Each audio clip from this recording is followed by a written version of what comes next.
Hey there, everyone. I'm Errol Barnett, in for Vladimir Duthier, who we've been watching this morning on assignment. Welcome to a special edition of CBS News 24/7. Right now, emergency crews are getting their first look at damage left behind by Hurricane Milton. Here's a look at our live radar right now, showing the storm slowly moving out east, but still dumping a huge amount of water on the state. Areas inland are dealing with high winds and are bracing right now for flash flooding. Milton made landfall overnight as a dangerous Category 3 storm around Siesta Key. That's very close to Sarasota. Heavy rains and damaging winds battered most of the state all evening. And take a look at what the strong winds did to the roof of the Tropicana Field in St. Petersburg. This is home of the Tampa Bay Rays. Parts of that roof completely torn to pieces, and that building was meant to serve as a shelter for thousands of first responders. Let's head over to CBS News correspondent Nicole Valdes. She is in Island Park, Florida, and I can see you there standing close to some of the waters. Help us understand what you woke up to this morning.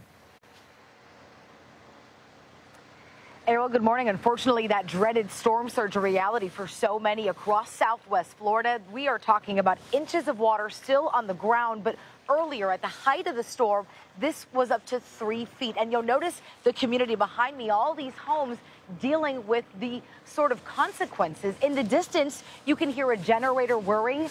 That means power is out. One of many problems so many across the state are now dealing with. Of course, we know that this was a significant storm doing so much damage in many different ways by its either storm surge or flooding, and in some cases, violent tornadoes. More than 100 tornado warnings issued as Hurricane Milton made its way over the Sunshine State. Today, of course, is going to be focused on cleaning up. A lot of the neighbors who live in this community will likely be having to deal with the repercussions here. So trying to clean up, maybe looking at some damage as all this water hopefully starts to recede very soon.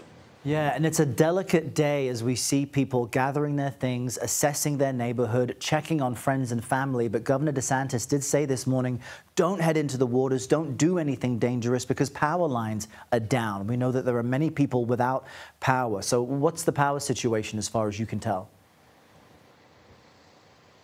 At last check, we were looking at more than 3 million customers in the dark, and that's statewide. As we've noticed, really impacts as far as, really coast to coast, west to east, right? It really was not just one specific city, and I think that is going to be the challenge as those linemen try to get out today to get people back on. All right, Nicole Valdes in Island Park, Florida. You and the crew, please stay safe. We want to bring in CBS News Philadelphia meteorologist Kate Bilo with the first look at the national forecast. What a day, Kate. What a day indeed, and what a night, Errol. Of course, it was all last night after Milton made landfall around 8:30 last night near Siesta Key, and this went on, the storm raging across Florida all night long. Let's talk about where it is right now and what we can expect as we go through the rest of the day. Hurricane Milton, still a hurricane. It's a Category 1 storm at this hour. Right now with sustained winds still at 85 miles per hour, but here's the good news. It's off the coast. It is out over open water, and it's moving a little bit more rapidly than it had been moving. Right now, moving to the east-northeast at 18 miles per hour. It's right now 225 miles northwest of Great Abaco Island. It is continuing to produce very strong winds, though. You can see a couple of spots here. Fort Pierce gusting to 61 miles per hour still. We have gusts over 30 miles an hour still in St. Augustine and Daytona Beach. So definitely still feeling the winds around the backside of Milton as the storm departs, but nothing like what happened yesterday. In addition to the storm surge, Nicole mentioned the tornadoes. Look at these tornado reports, over 100 tornado reports, even on the eastern side of Florida, as those outer bands of Milton started to move on shore. Reports of folks that lost their lives, certainly homes destroyed, reports of over 100 homes destroyed in tornadoes with Milton.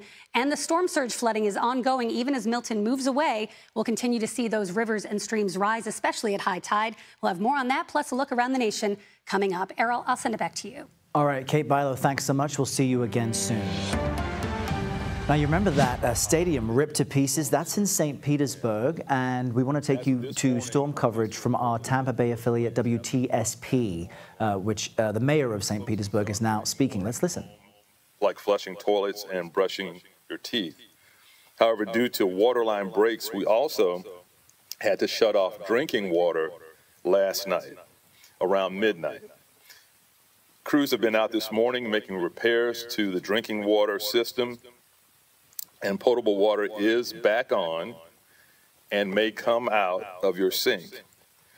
As the system continues to pressurize, however, it's very important to boil the water before you use it. So we have issued a boil water notice. We're working to identify the location of the waterline break, and we have multiple crews conducting ground and aerial surveillance so we can repair the leak and fully restore services. And this is why we stress that folks should stay off of the roads, as city teams need that space to ensure we can restore services to residents as quickly as possible. In terms of electric service, we have nearly 400,000 people without power in Pinellas County right now. It will take longer to restore power, but we are working alongside Duke Energy to ensure that we can repair those systems as quickly as possible. Duke is working to bring crews in, but we just need everyone to be patient right now due to the impact and the number of outages that we are dealing with. This was an unprecedented storm with very high winds. The damage to the power system is more severe this time around. Many residents across our city team are impacted by this storm as well. So we're asking for everyone to be patient while these services are being restored. I do want to thank our local, state, and federal partners for the support they provided to us during this time. We've been in contact with them across all levels, and they've all been great partners who are focused on helping St. Pete rebuild. This was a storm that intensified quickly and gave us very little time to prepare. But we made it through the storm, we've started the recovery, and we will be successful. I ask that everyone continue to be patient and lean on each other during this time. Be a good neighbor, offer help where you can, and know that we will come back from this challenge stronger and more resilient than ever before. Thank you all. We'll now take any questions you might have. All right, listening to the mayor of St. Petersburg there tell everyone there's approximately 100,000 people who remain without power, but he says they've made it through the storm, and he's now encouraging people to remain patient as emergency responders head out to continue to assess the damage. We also saw footage there of a crane which collapsed. I believe that was downtown by Hurricane Milton. He also thanked his federal counterparts. And on the flip side, President Biden told Floridians, quote, "We have your back." That was ahead of Milton's landfall last night. The White House mobilized resources preemptively ahead of this storm, and CBS News reporter Willie James Inman joins me now to speak about this. So you have some appreciation from your local officials to the federal government. What else is the White House and the administration planning to do now that so many people are without power, and it may take a while before people are whole again? Yeah, it certainly will take some time, Errol, and this region is still recovering from the effects of Hurricane Helene, and FEMA has already pre-positioned assets, some 20 million meals, 40 million liters of water. On top of that, you have vehicles, you have assets from the Pentagon positioned to help in those rescue and recovery efforts. And the president just a little while ago spoke with Governor DeSantis of Florida. Essentially, the governor and Deanne Criswell, the FEMA administrator, are going to go out, assess some of the damage. Then the president is going to receive another briefing. He did also get a briefing this morning from the FEMA director and his Homeland Security advisor to essentially discuss what is going on down there in Florida, talk about all the things that need to happen in terms of the recovery efforts. Remember, the president has already approved that disaster declaration for the state of Florida ahead of Hurricane Milton touching down there in the state. So those federal assets are ready to go, the federal funds ready to deploy if they're needed by the governor and the residents down there in Florida, Errol. And we're just looking at some of the tornado footage, which is just remarkable, that came out of the eastern part of Florida, southeastern. Willie, after Hurricane Helene, both President Biden and Vice President Harris made trips to Georgia and the Carolinas. Do we yet know if there are similar plans to head to Florida post-Milton?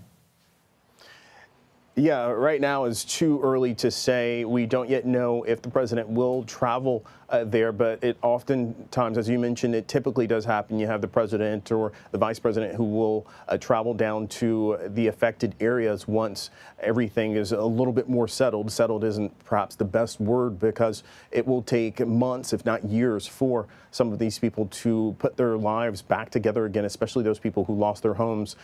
We don't yet know if the president will have a public event today. On his schedule, he doesn't have any public events, just closed briefings about the hurricane relief efforts. We know the vice president, she's campaigning out west. We will see her at a pre-recorded town hall later today. So she's doing some campaign events. We typically do receive updates with the president's schedule if he wants to make a public appearance, if he wants to brief the public about the disaster response. And we'll bring that news to you right when we receive it, Errol. Yes, Willie, I was just going to say stay close, because as soon as that happens, even though it may not be planned at this point, we will bring it to our viewers live. Thank you very much for the update.